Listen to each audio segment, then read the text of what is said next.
Okay, we're going to pick up and describe planes and sections. Now, when we talk about planes and sections, what we're really describing is what happens when we cut a body, right? And that's why Tom kind of has a melancholy face here, because he's about to be cut. And so when we cut Tom like this, we make a section, right? So this is, we're making a section. We're like kind of cutting them right at the belt line. See, I'm trying to draw this in 3 dimensions for you.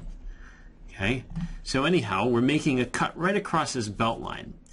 And we're dividing him into superior and inferior portions. This is called a transverse section as we cut him here.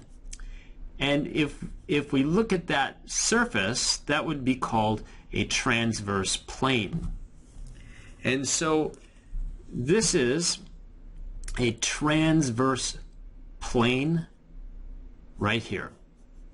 A transverse section divides the body into inferior and superior portions.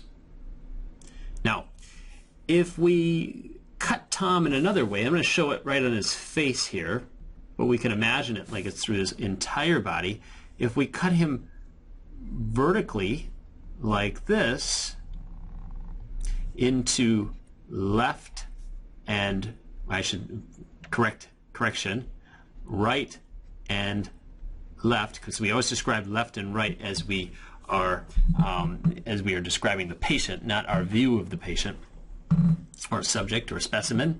And so as we cut him into left and right portions, we are making a sagittal plane. There is a special kind of sagittal plane. There's a special kind of sagittal plane that divides the body into equal left and right portions. It's called a mid-sagittal plane.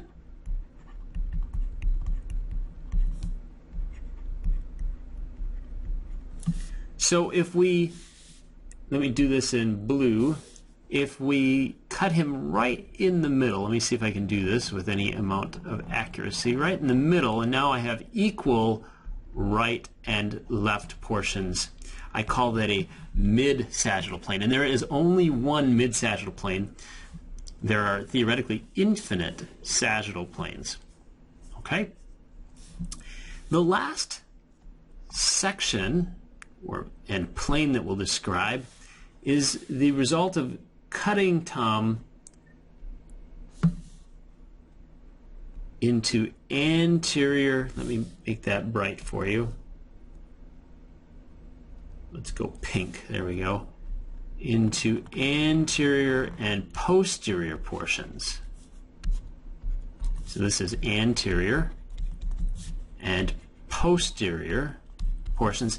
And I call this section resulting in a plane a coronal, or we can use the term frontal section.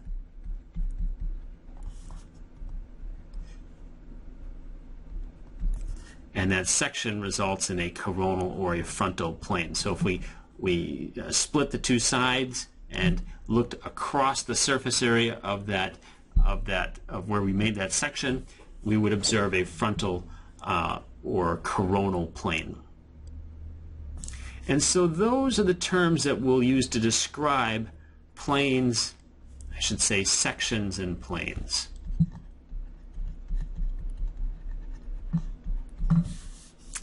Now, of course, I could make a cut like this, or like this, or like this, at no particular distinct orientation, and those would be called oblique planes and sections, although I really am not going to discuss those at all. But that's what they would be called. Okay? So we have frontal, coronal here in purple, transverse in red, and sagittal in green, and mid-sagittal in blue.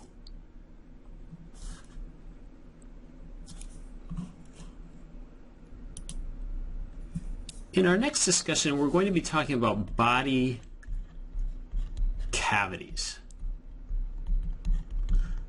And we can talk about body cavities as being broadly classified into dorsal and ventral body cavities. Dorsal body cavities are those body cavities that are oriented toward the back or towards the posterior of the body in humans. And so the dorsal body cavity is this cavity right here. In fact, I'm going to put a big D there. It includes the cranial vault or the cranial cavity,